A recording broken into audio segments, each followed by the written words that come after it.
Assalamualaikum warahmatullahi wabarakatuh. Bismillahirrahmanirrahim. Alhamdulillahirabbil alamin, hamdan na'imin, hamdan syakirin. Alladzi taro min ibadi hamalatal kitabih wa wajaba alaihim tartilahu wal amalu bima fih. Asyhadu an la ilaha illallah wa asyhadu anna Muhammadar Rasulullah. Allahumma sholli ala sayyidina Muhammad wa ala ali sayyidina Muhammad. Qala Rasulullah sallallahu alaihi wasallam, kam qari'il Qur'an wal Qur'anu yal'anu kama qol al-hadis. Santriwan santriwati, hadirin hadirat, mustami'in mustami'at, serta pemerhati di mana saja berada yang dimuliakan Allah Subhanahu wa taala.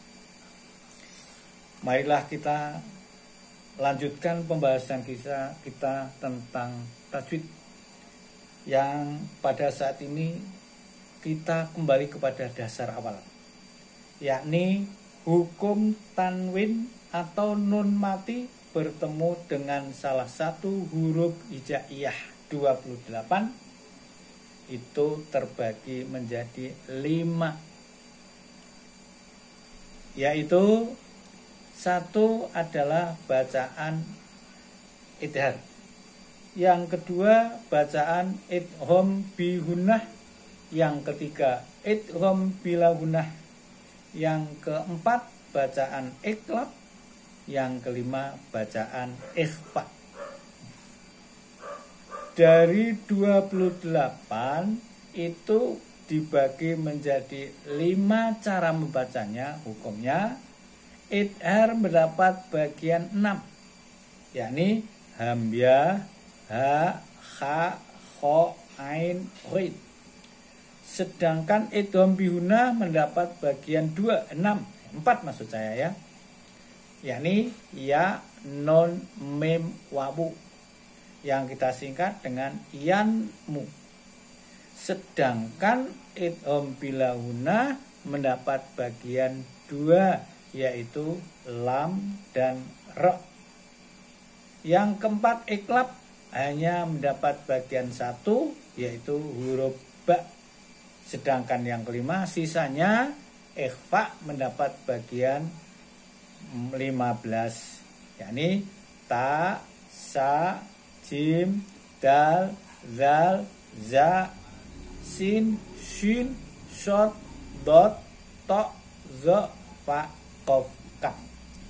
Ini bagian-bagian huruf yang dibagi sekali lagi: idhar 6, idgham bilahuna 4, saya ulangi, idgham bihuna 4, idgham bilahuna 2, iqlab 1, sedangkan ikhfa 15. Mari kita bahas satu persatu. Idhar itu artinya jelas, dibaca jelas, bukan ngaget tetapi jelas, yaitu apabila ada tanwin, baik fathah tanwin, kasroh tanwin, dhammah tanwin, atau nun mati atau nun sukun bertemu dengan salah satu huruf 6, yakni hamzah, ha, kha, kho, ain, ghain. Untuk lebih jelasnya kita langsung kami beri contoh yang ketemu dengan hamzah. Contohnya adalah man amana. Man nunnya mati, a ketemu dengan hamzah. Ini harus dibaca jelas. Kemudian yang bertemu dengan ain, azabun alim, bun alim ora kena, azabun alim ora kena, azabun alim. Yang ketemu dengan kha, kha, min khairin, min khairin. Yang ketemu dengan ghain, sami'un ghalid. Sedangkan yang ketemu dengan ha, man halaka, man halaka. Semuanya harus baik itu ketemu dengan fathah tanwin atau nun sukun, ketemu dengan salah satu huruf 6 ini harus dibaca jelas, tidak ngaget tapi jelas. Man amana, man halaka, min khairin, sami'un ghalib, sami'un alim. Nah, toiron ababil ini. Yang kedua adalah idgham bihunnah mendapat jatah 4. Ya, nun, mim, wawu. Contoh langsung. Nah, namun sebelumnya idgham itu artinya memasukkan suara ke huruf depannya bihunnah dengan berdengung. Nah, memasukkan suara ke huruf depannya dengan berdengung. Contoh mayakulu, pakai man ning wis mlebu nyanggone ya huruf depannya. Non mati itu mayakulu.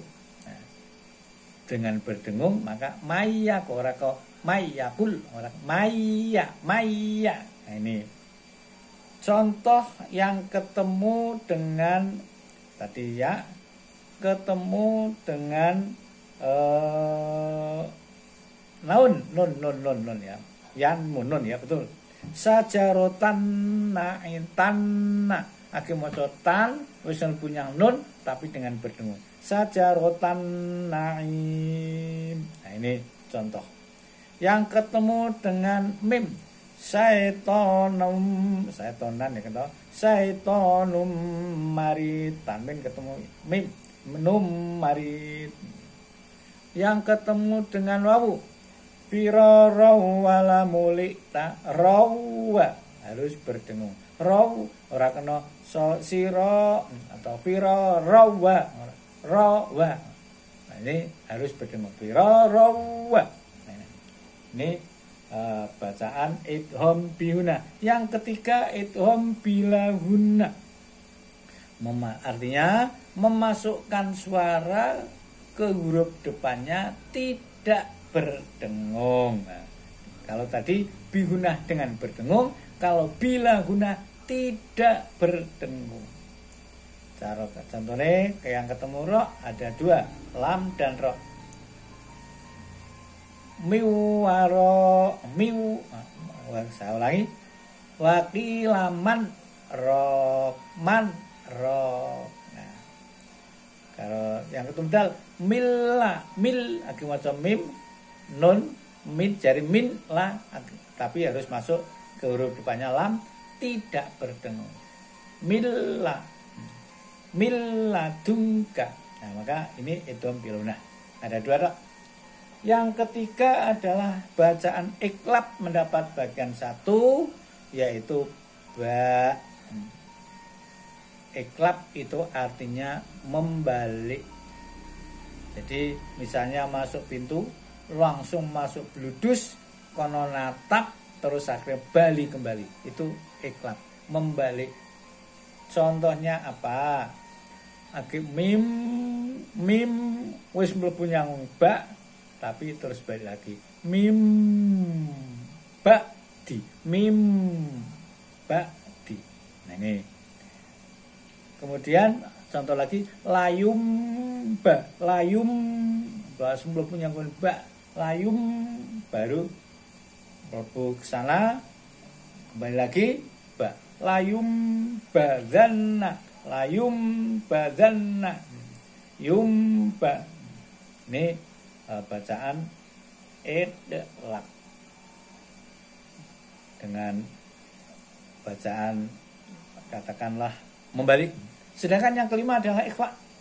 Ikhfa itu mendapat bagian 15, yaitu ta, sa, jim, dal, zal, za, sin, shin, sod, dot, to, do, fa, kof, kaf.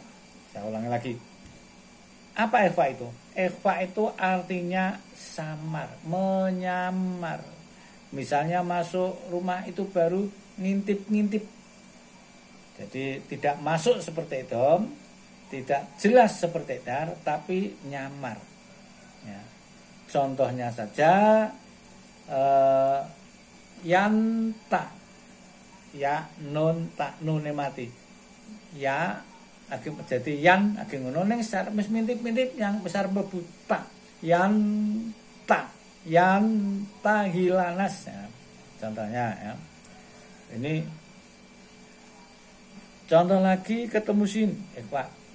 Misqala dzarratin syarrayat. Ini. Contoh lagi fiha kutubung kok.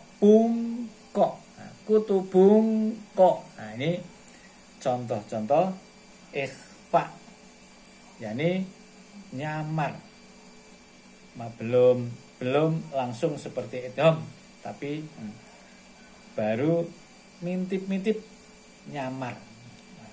Untuk itu dari hukum, saya ulangi, hukum tanwin atau nun mati bertemu dengan salah satu huruf hijaiyah 28 itu terbagi menjadi 5, yakni idhar, idgham bihunah, idgham bilahunah, iqlab, dan yang terakhir ikhfa. Idhar mendapat 6, kita hitung. Kemudian idgham bihunah 4, berarti sudah 10. Idgham bilahunah 2, 12. Iqlab 1, 13. Kemudian ikhfa 15. Semuanya berjumlah 28. Nah, ini kalau kita menjumpai dalam baca Al-Quran harus dibaca seperti itu. Ada yang jelas, ada yang idgham, ada yang iqlab, ada yang ikhfa. Ini harus kita hafal. Jangan sampai kalau tidak hafal tentunya tidak akan benar membacanya. Nah, demikian, semoga bermanfaat. Kalau ada benarnya dari Allah Subhanahu wa Ta'ala, kalau ada kekurangannya dari saya pribadi, saya sangat mengharapkan kritikan, teguran untuk episode berikutnya agar jangan sampai kita mengalami kesalahan. Maka semuanya itu ada ilmunya. Sampai-sampai di dalam hadis Nabi awal saya sampaikan, banyak sekali orang yang membaca Al-Quran, tetapi Al-Quran itu kelak tidak memberikan syafaat, bahkan malah menjadi laknat bagi orang yang membaca. Siapa itu? Orang yang membaca Al-Quran tanpa ilmu. Nah, maka Al-Quran itu tidak boleh hanya dipelajari sendiri, tetapi harus digurukan. Karena apa? Karena ada lafal-lafal tulisan dengan bacanya banyak atau ada yang tidak sama cara membacanya. Yang kita kenal dengan gharaibul alfat, yaitu huruf-huruf ain. Saya beri contoh satu. Tulisannya majroha, tapi harus dibaca majreha. Nah, ini contoh aja, dan masih banyak bacaan-bacaan yang kadang malah haram wakaf dan seterusnya. Kurang lebihnya mohon maaf. Wallahu muwaffiq ila aqwamit thoriq. Wassalamualaikum warahmatullahi wabarakatuh. Waalaikumsalam warahmatullahi wabarakatuh.